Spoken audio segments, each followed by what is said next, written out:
Hello there folks, and how is it going? And welcome back to another video. Now, before we begin, I am wearing the loudest shirt known to man, and it is mighty fine.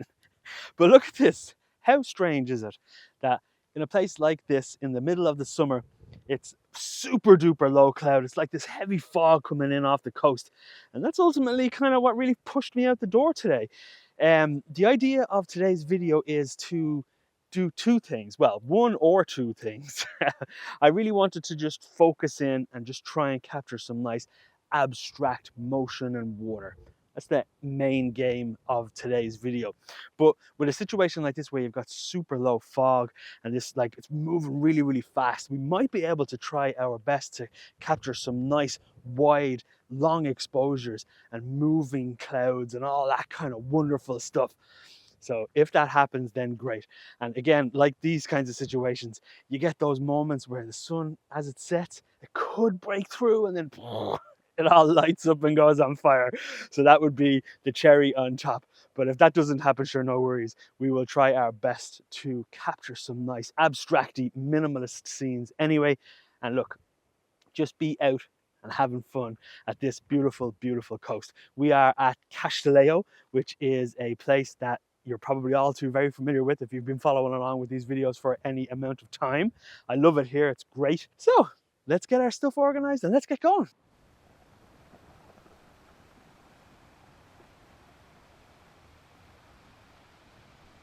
So in true Neil style, I have left my step-up rings at home, and so we are going to have to think outside the box on this one.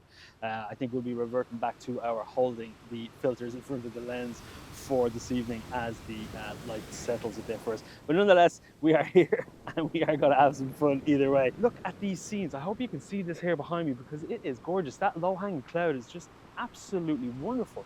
It could be worth our first shot of the evening. So let's set up and get cracking.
Welcome friends to the ASMR photography studio, and welcome to the first image in this video.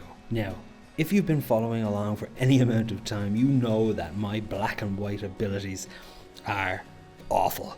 But nonetheless, it's something that I do want to continue to practice and get better at. And this image, I thought to myself, let's give it a try and see if it works. Now, I went a bit kind of heavy-handed on the editing, I must admit, but I still really kind of like the way that it's all finished and it's super duper moody.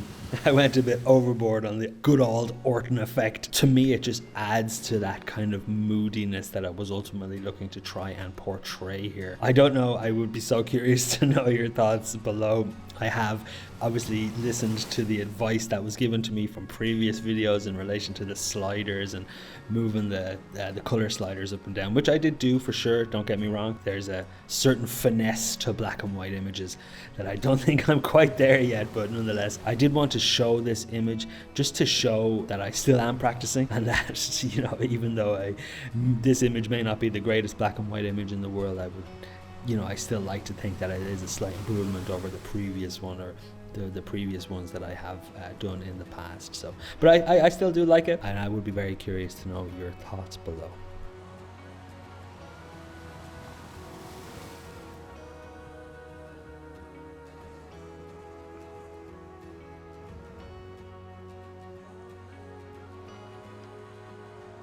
so you can really see and feel the mist rolling in. It's getting quite damp and it feels very humid here.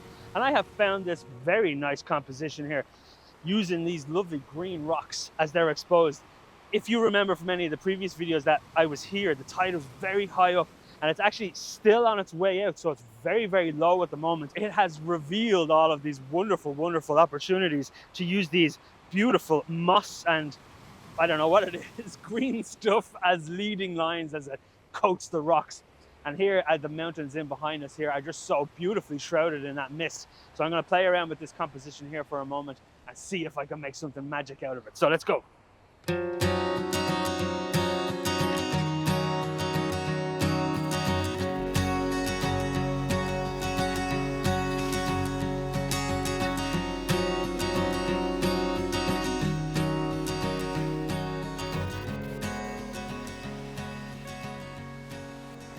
So as you could have seen there over the last couple of moments there, I was kind of ebbing my way forward, bringing myself closer and closer to where the tide is hitting these rocks. Ultimately, I want to try and take advantage of the fact that there is water in the frame and try and slow my shutter down as much as I can without my filters. I do have my polarizer on at the moment, which is helping. I think I have it down to about half a second at f16, so that's probably about as much as I can get. But thankfully the day is ending and it's getting darker, so I'll be able to extend that shutter a bit more as much as I can. So I'm really, really happy with what I've set up so far. So I'm going to continue to fire away and see if I can capture just that perfect moment with that wave as it crashes over these beautifully green covered rocks.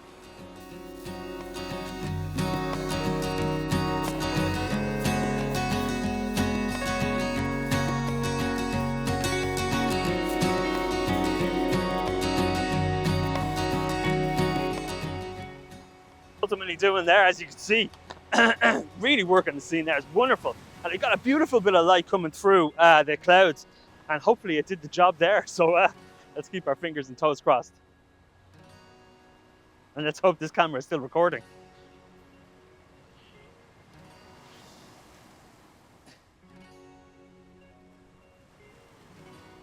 In stark contrast to that black and white images, these two images that I present now are super vibrant and super bright. I got very lucky in that the sun did peek through the clouds ever so slightly and really gave this mega vibrance to the whole scene. Now, truth be told, my polarizer was on, I think I mentioned, and it ended up getting stuck on, which was awesome fun, I can tell you. But I really, really do love the way that this image came out. Like I say, there is just this really gorgeous vibrance to the overall frames, and one that I really do like. The second image that you see now is a blend. I wanted to try and bring in a bit more water into the foreground, which I did do using two different photographs. One for that water that's immediately in the foreground, and then one for the water that's kind of further up the beach. And it's one of the beautiful things about taking multiple shots is it gives you that freedom to be able to post-process the images and how you kind of envision them in your mind. But I really do like the way these two turned out, purely just because of that kind of crazy vibrance that that the images bring. I love that. So we have moved away from our texture shots to try and capture just a bit of a vista kind of scene, because you know what, there is a bit of color catching in the clouds, and I have found this nice composition here to include the Castillejo rock, and I am just firing off some pictures now to see if I can try and bring in some of this motion into the water. But there is the tiniest chance, like I mentioned earlier, that the sun will come through on that horizon, so fingers and toes are crossed. I kind of want to be where I want to find a main composition for this evening. Now the whole idea that I mentioned at the very beginning of this video has been totally thrown out the window considering the conditions we are in, and I was really hoping for a lot more kind of energy in the water to try and do what I was looking to do. But nonetheless, we have adapted and we are still having a great time nonetheless. With fingers and toes crossed, folks. The clouds are whipping past and it is absolutely fantastic. I would love like a 2-minute exposure. That would be absolutely marvelous. But nonetheless, we are firing away with what we got, and it is looking sweet. And this mist and this haze is just adding all to it. It's wonderful. Now, in some reflection, I don't really know what I was trying to do with this photograph. It's like way too over processed as far as I'm concerned. I probably shouldn't have put it in, but again, this being like the black and white image at the beginning, I wanted to include it just to kind of show you all how my thought process goes when it comes to editing. For me, the image is like empty in the foreground and it really needs water. As I mentioned before, the tide was super duper low, lower than I've ever seen it. And for me, I think this frame would be really nice, but just obviously if that mid ground was like flooded with water. So let's add this one to the location scouting memory bank, and let's use it again in the foreground. But really, it's like old school HDR. I love it. It's you know, a throwback to HDR. Let's just pretend like I did it for that. Now, I hope you guys are able to see the kind of composition that I'm looking to achieve here, using some layers in these rocks as best we can to try and just create an extra bit of depth. Now, I might shimmy myself out a bit more into the water as per usual when photographing the sea like this. It's nice to get low down and like in the action. And but all the same though, there's some absolutely gorgeous texture in these rocks and some beautiful color. These greens here and these rocks here beside us are absolutely marvelous. So if the sun does break through the cloud, it might give us that really nice light that we're looking for to illuminate all of this for us. So fingers and toes are crossed. The two images that we are going to look at now are very simple. They're just foreground, water, sunset. I was super duper delighted with the sky clearing up on that horizon and just that sun just peeking through and giving some beautiful light across the landscape. Unfortunately, by the time it did sink down below the bank of cloud, there was no clouds above to illuminate, and it would have really caught very, very nicely, but such is the way of things, so we shoot away anyway. I really do like the way these turned out. They're very simple, they're just very clean. The second one in particular I prefer, which is right now. Again, it's just a more open frame to the previous one we were just looking at, and one that I think just works better in terms of the way that I photographed it, with that rock in the foreground as a nice anchor leading us out into the sunset. Overall, I think the aesthetic to the images tie in nicely together. They're not the greatest images in the world, but sure, look, such is the way of things. Well, just as we hoped, the sun has indeed come through on that horizon, and I managed to fire off a few shots of fingers and toes that they all turned out well. We've got about maybe 2 minutes before it sinks onto the horizon, and hopefully the sky catches with a bit of color and we might be able to then fire off a few more extra shots. Now, my polarizer, of course, has gotten stuck to the front of the camera, which is awesome. I can't take it off, I don't know why. Oh my gosh. So anyways, we have to make do. I'll probably need to clone. This last set of images I'm particularly happy with. This first one in particular, I really do like the balance in the terms of the shadows, and it's just this real nice clean 16:9 aspect ratio frame. Just this gorgeous beautiful color in the remaining cloud, or the wispy bits of cloud that are there, and a really nice dark kind of foreground, and the beautiful leading line of the water that takes us up into the frame. For me, I was hoping at least to try and do like a sunburst kind of sun flare kind of thing. There was just that tiniest bit of cloud at the horizon as the sun went down, but nonetheless, I am super duper happy with how this particular one turned out. And this last image, again, it's just, I put on the 100 to 400 and I just zoomed right in, and I wanted to try and emphasize the kind of massiveness of the mountainside that's there. It's a wonderful, wonderful sight to behold. Whether it translates super duper well into a photograph, I'll let you guys be the judge of that. For me, I just wanted to photograph it anyway, because I feel like it's a nice kind of balance between the heavy rock and then that slight bit of motion that's in the water in the foreground. So super duper delighted with how these two in particular turned out. But again, I'd be very curious to hear your thoughts in the comments below. The battery ran out halfway through me rambling and getting soaking wet down there, so I don't know what's after happening. So I managed to take a few extra pictures before I realized the battery had died.